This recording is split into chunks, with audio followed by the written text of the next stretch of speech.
Hello, welcome. Today I'm going to be doing a massage for the lovely Sophia. We're going to be doing a full back massage. Let's go ahead and get started. So sometimes when I am working on someone for the first time, I will just rest my hands, kind of provide a moment of stillness to help my client just relax and settle. You don't want to linger too long.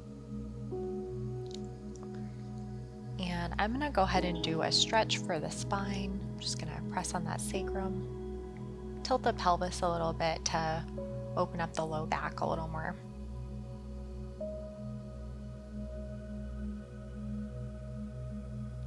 Pausing here for a good 20 seconds.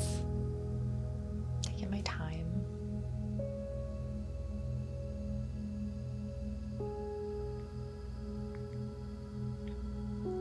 And pressing on that glute medius and checking in with that trap as well on the opposite side.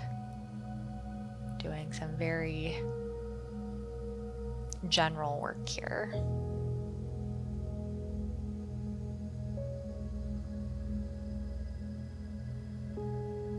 It can feel really balancing to work on opposite sides of the body at the same time.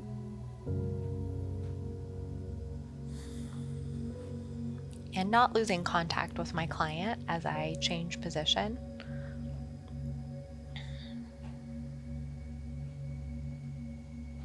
You're not trying to do anything super technical here, just warming everything up.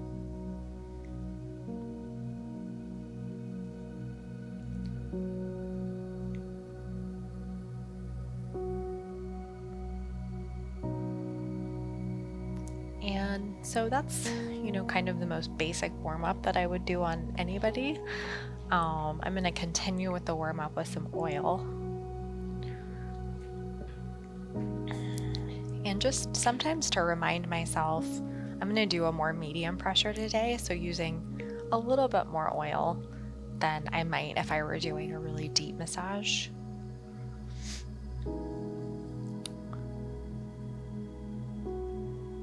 And using this oil application as an opportunity to get some really nice effleurage in.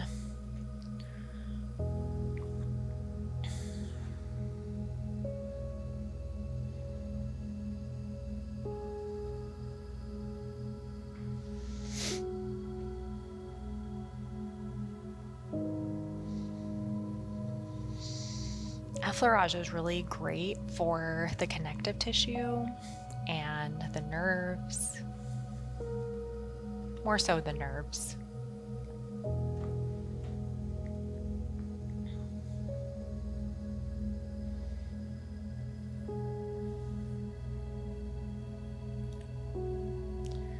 Focusing on the muscles that support the spine, the erector spinae. I find this area to be more difficult to work on. These are deeper muscles and they work really hard to keep the vertebrae supported.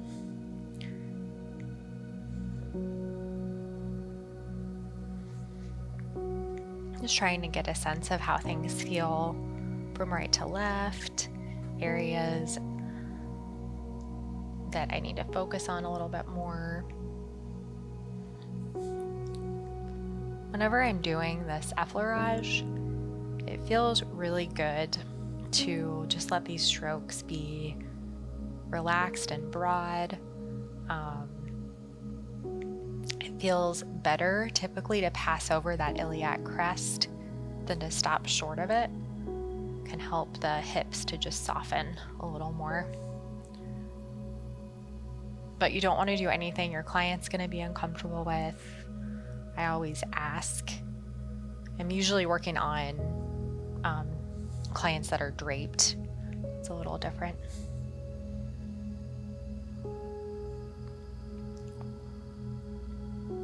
And if you find yourself in a really nice flow with a technique that you're using, just go with it.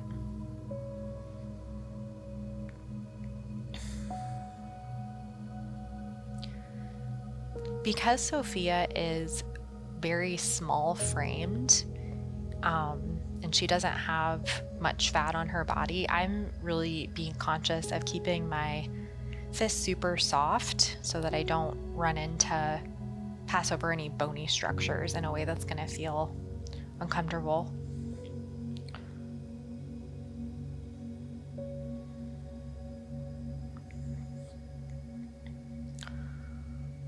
Focusing on these hips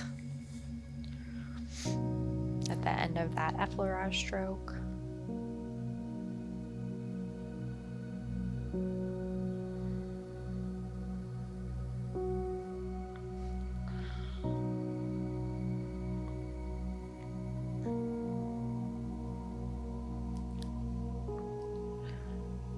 And this is a technique that is more challenging on a smaller framed person. Sometimes it's easier to just use the heel of your hand to open up those erector spinae a little bit more.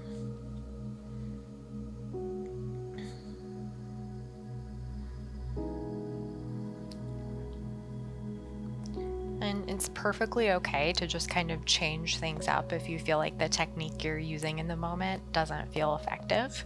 You can just stop and do something else that feels better.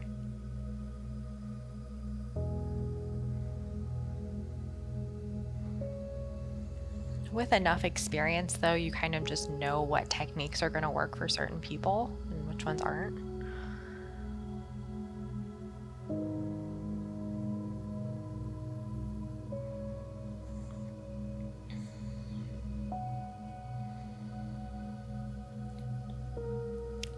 By now getting a clearer sense of, how tight these mid-back muscles actually are.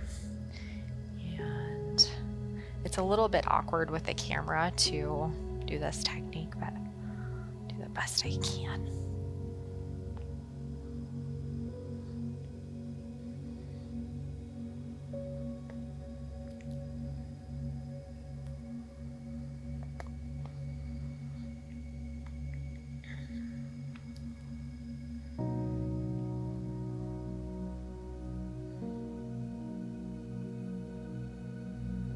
At this point, I might start to focus on these trapezius a little bit more.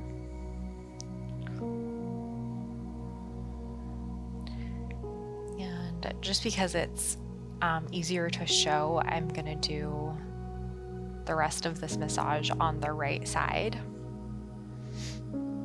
But if you're doing this at home, definitely do both sides if you can. Right now, I'm just kind of reading the upper traps and seeing how they're feeling before I go in with my elbow.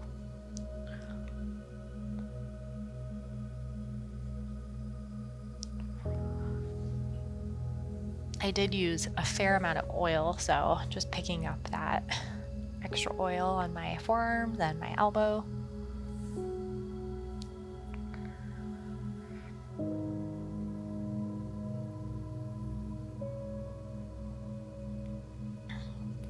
Without losing contact, I'm just walking over and I'm going to go ahead and land on these erector muscles.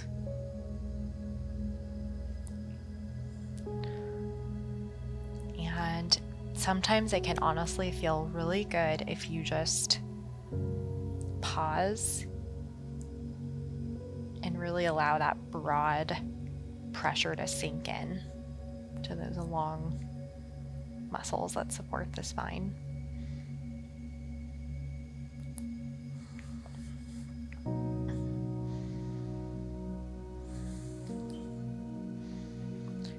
And starting to wrap my forearm and elbow around that shoulder bone, that scapula.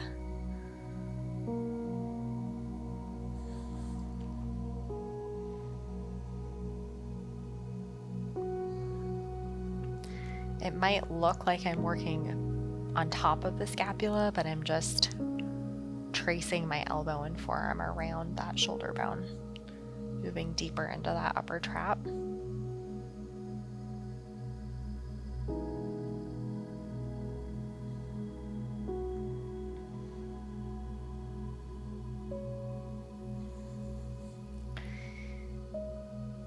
And it's really nice to just give your client a little break. So I'll just kind of work this area in a more gentle way for a minute.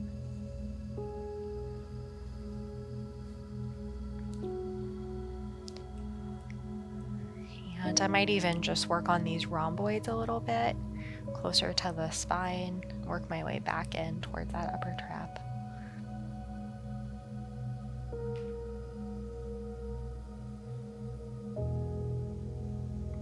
And losing contact doesn't mean that you're just like a static, pressure. Sometimes you're just barely touching the skin, but it can help your client to get more into a settled place if you're not constantly just picking your, elbow or hand up and off.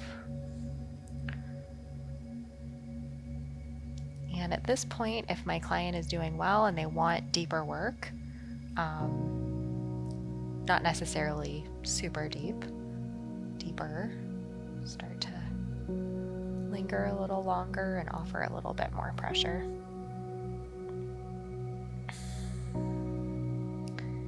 You can damage the muscle tissue if you move too quickly into those deeper layers of muscle tissue. Really taking my time and divvying up deep tissue work among, multiple sessions.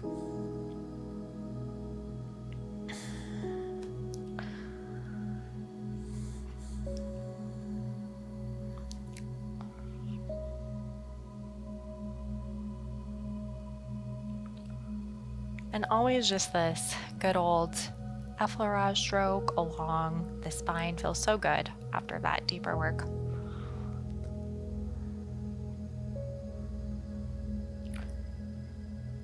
And I do like to balance that upper back work with some hip work around the hips. I'm going to go ahead and work my way around the iliac crest around these hip bones. And right now I'm just making sure that I'm not working directly on any bony structure. So just tracing Sophia's hips and starting to sink into this really thick, fibrous connective tissue around the hips. And there's, really healthy tissue here for the most part. So I don't really need to spend a whole lot of time here, I don't think, but really good to stretch all this out.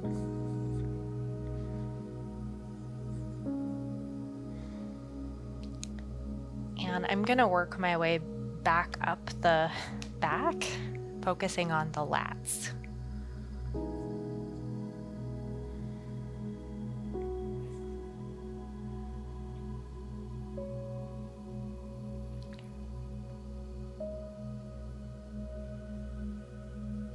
I'm going to do a little bit of petrissage for the lats.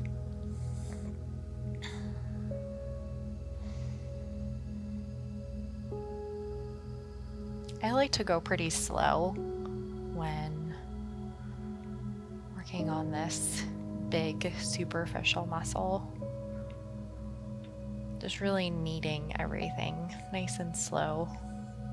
Making sure that I'm not just, massaging the skin, really getting into that muscle tissue.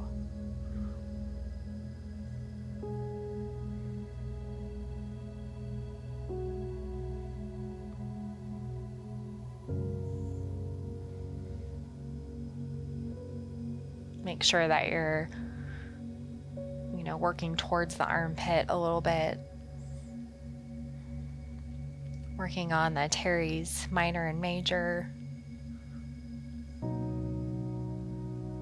Just allowing all that to relax.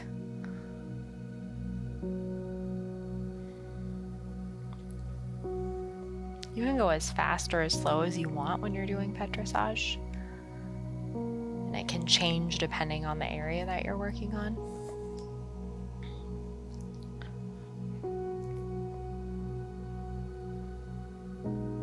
Just tracing those lats.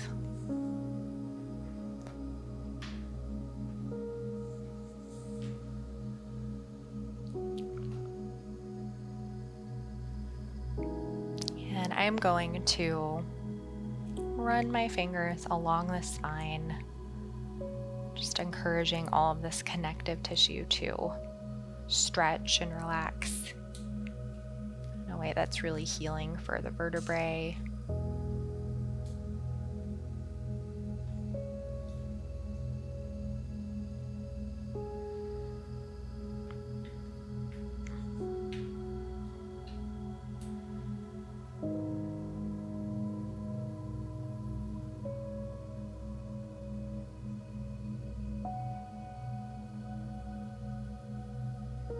Working my way back up the spine.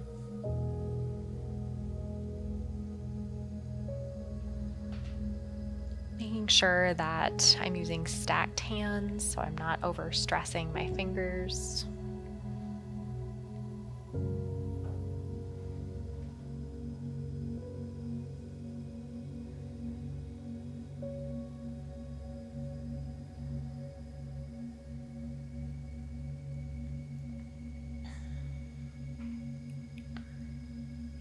This is just a great transition into the next thing. Just a nice long effleurage stroke.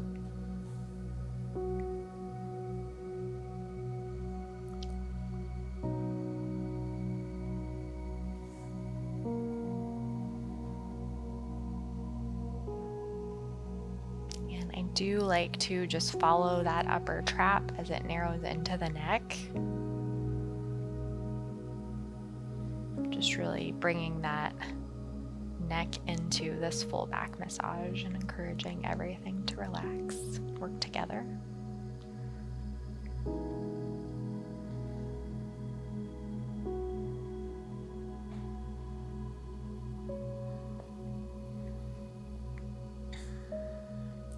Usually slow it way down as I come to the end.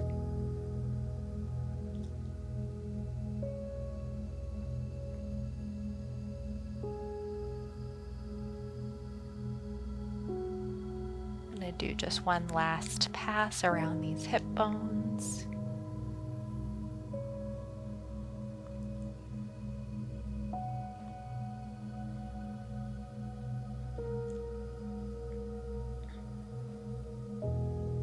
And just following the lats up.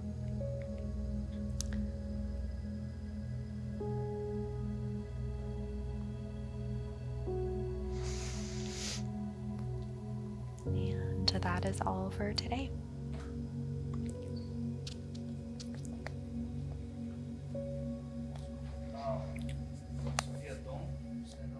Thank you for joining me today. If you enjoyed today's video, you should check out our Patreon, where you'll find some really great exclusive content as well. I look forward to seeing you there.